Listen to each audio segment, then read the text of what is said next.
Next up, we've got cryptocurrency. Can the blockchain transform finance? With Patrick Furlotti, who's with Projects for Change and Global Mana. Projects for Good, sorry. Well, anyways, I'd like to actually give background. I'm the founder of the Global Mana Foundation, and the reason I started a nonprofit because I was surfing in front of a nuclear power plant, and then the nuclear power plant was really old, Nixon era, and I knew that there was something weird with this massive power generation system. And years later, they decommissioned it, and it was leaking, and I felt like really betrayed by society because they, had set up these, centralized power plants that had, these massive power cables that went all over America.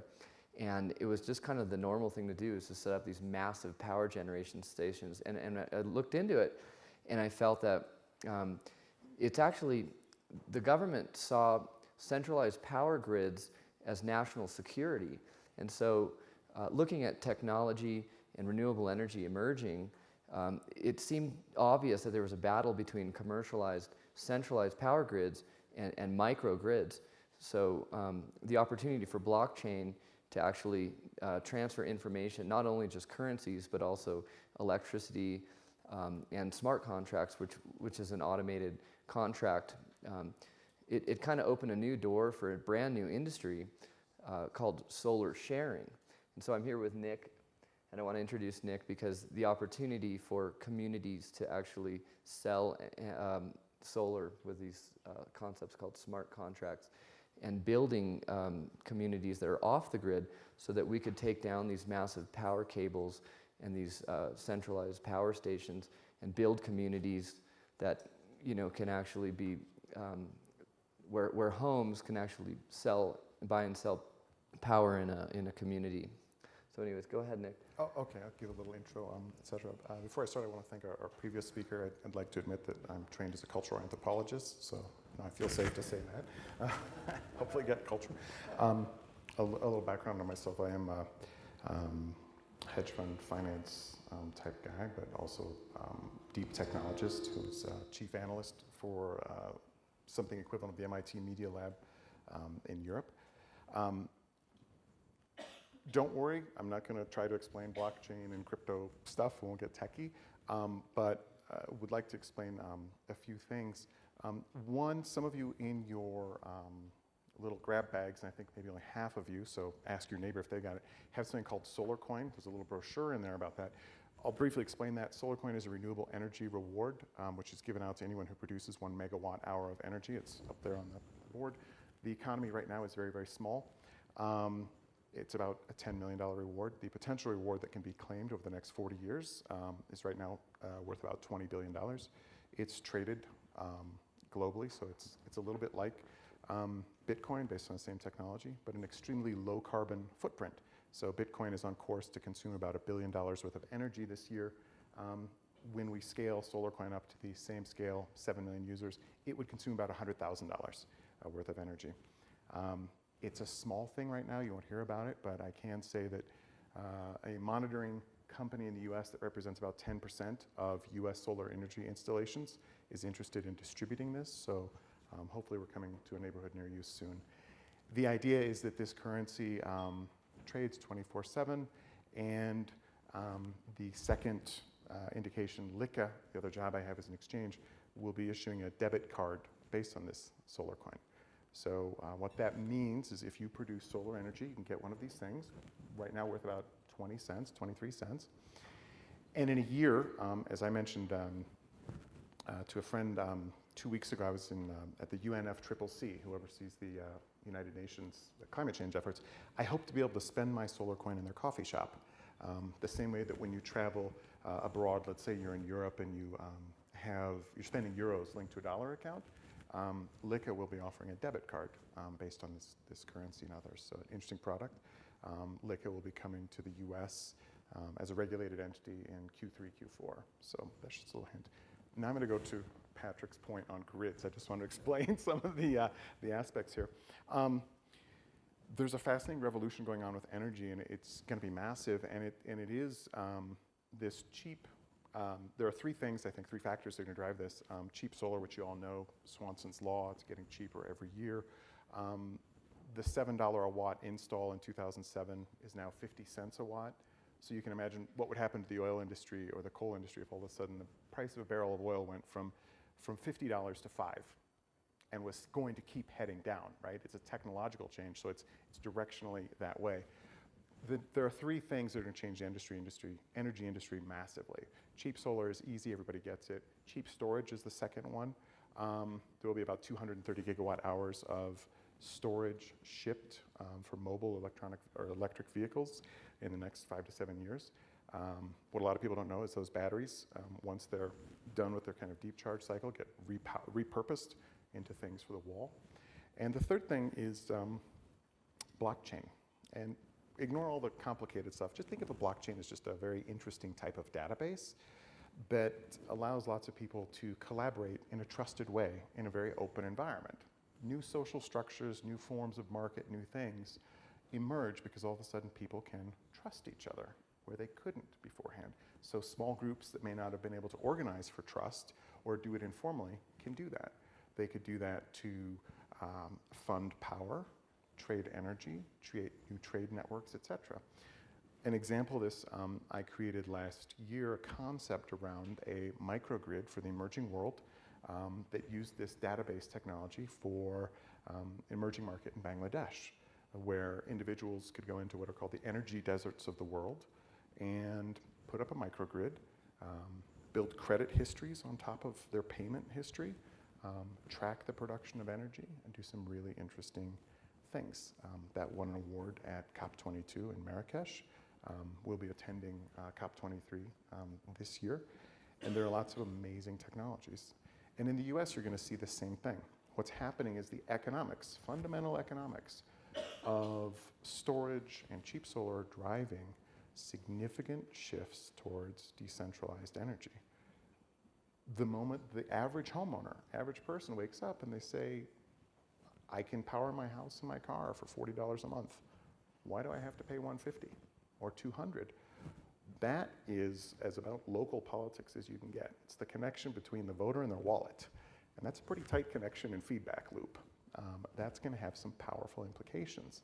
And one of the things that's going to allow that is blockchain technology for trading energy and credits on small microgrids. And there are a couple of companies out there that are facilitating and enabling that.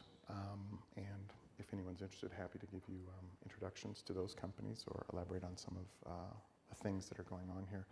I do have to apologize. I'm leaving this afternoon to go and advise some people in the World Bank in Washington, D.C. later today or later tomorrow on energy and blockchain. But I just want to say that the blockchain technology is an incredibly fast-moving force for democratization, distribution of energy, and even politics and behavior.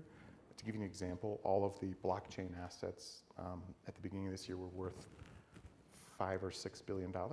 They're now worth $110 billion. So that size in the global context isn't super interesting. The rate of growth is phenomenal. So 2 weeks ago, I was advising G20 on green policy. My message to them was, small is the new big. It's going to be the microgrids or the individual or the launch of thousands of currencies that people choose to participate in. So will people spend a solar energy currency or a local currency or other things? And these small changes in aggregate will manifest massive changes. And the rate that those things are coming is truly overwhelming. That's about it.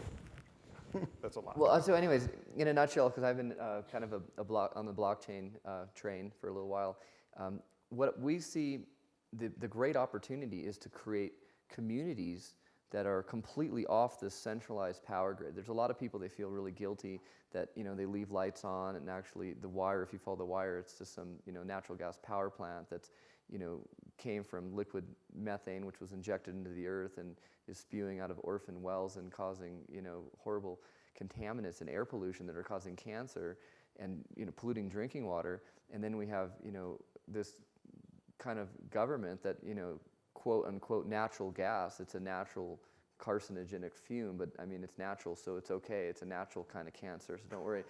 You know, so what can you do as a human being now?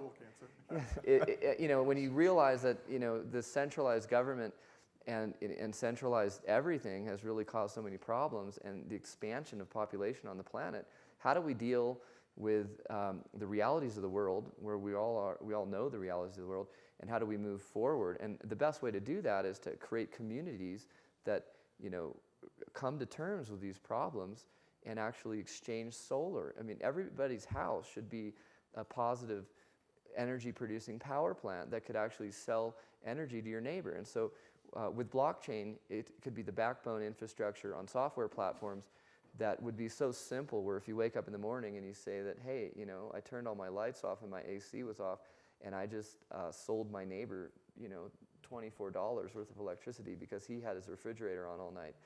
And I just made money selling the sun's energy to my friend. And then the next day it might be the other way around. But the other thing I want to talk about is how electricity actually works, and how big centralized power plants are just the most ridiculous concept on the planet, because 50% of electricity produced in centralized power grids is completely wasted, and birds are killed. And then there's so much land, the amount of real estate that is owned by governments for power lines is just astronomical. You know, I would like to take down these massive power lines. It's the biggest problem I see. We've already ruined the migrations of birds and animals and wildlife because of power plants and pipelines and all this stuff.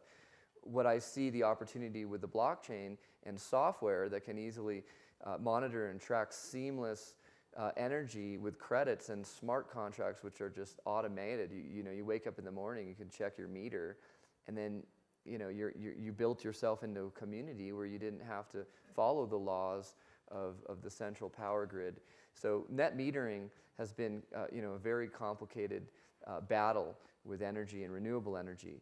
And, you know, the forces that be in America have really, you know, drawn the line on allowing people to create their own electricity. And I think that creating your own electricity should be a right that everyone on the planet should have. If you want to put solar panels in your house, I mean, they're going to come arrest you or something like that. I've heard some weird stories in some states, and it's the most ridiculous thing I've ever heard. So what humans really need to do is work together to build these communities where we can actually escape the grasp of these central power grids that are struggling to survive, because they know they're doomed. They know that technology and the price of oil is going to collapse. And what they should do is they should invest into renewable energies. Yeah. And it's inevitable, really. We're actually in talks with some projects in some Middle East governments that know they face a serious issue because the sensitivity of oil price relative to just a slight shift in the demand, i.e. getting a few million vehicles off the road or off oil, is so significant that there will be large political implications with these shifts. The other large implication that needs to be acknowledged also is stranded assets. So these utilities are going to face potentially trillions of dollars of stranded assets in terms of coal, natural gas contracts, et cetera. They will push back politically. That'll happen in the next probably 4 to 5 years in a major way as the price curves shift down. Yeah, well, anyways, I like Sorry about that. The opportunity is to give power back into just the regular human beings on the planet. And, you know, if you want to create a power plant that's renewable energy and it's your house and you want to sell a power plant, I think it's your right. And this is supposed to be the free market economy. Yeah. I mean, this is something that I think that, you know, renewable energy should be lobbying in Washington, D.C. more the rights to creating your own electricity. And it almost should be a constitutional right now. So anyways, blockchain is the great opportunity. It's the backbone infrastructure that will just be a seamless transaction. You don't have to understand the complexities of these exchanges, but they're very secure and transparent and eliminates fraud. And it's you know, something that the world can't deny is happening. Are there questions out there? We have a little bit of time. You, sir, in the back.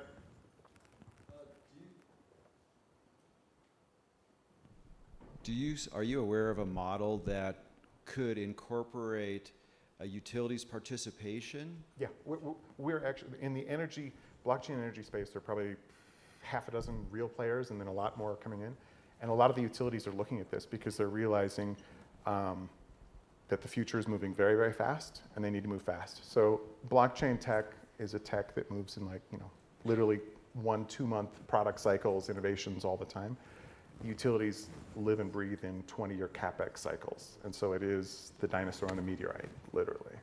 So yes, major utilities, especially the German and the European ones, are very, very advanced. RWE, for example, major player, E.ON, Engie. Europe is very advanced in this space. Yes, sir. Yes. Yes, lived there for years. Generation. Oh, sorry. Sorry about that. 31st of May, we had a particularly sunny day, and obviously the UK government's invested very heavily in solar power subsidies. So 40% of the entire power, electricity generation, was wind and solar power. And I think that's the first time in a developed nation that proportion was developed. Coal was 1.4, just to put it in proportion. It may be. Denmark may quibble, but I'll leave you your victory, sir. And the reality is right now in the world, just for a quick little global factoid, in 30 countries globally, solar is cheaper and renewables are cheaper than fossil fuels. And the tech curve is just pushing the number of countries faster. And the next revolution is going to be storage, which is going to increase the ability to add more renewables into a generating portfolio. So there's a massive, massive wave of shift. And there's Shouldn't more be done to bring to the American public the advances being made in Europe and the fact that it's now economically viable, which isn't the message you're getting? I guess yes. I mean, I'm doing my part with the solar energy incentive. Even the hard economics, those messages will travel through. It's regulatory things that may be hindrances. We're all done? And we're all done. Thank you, guys. We won't go into blockchain.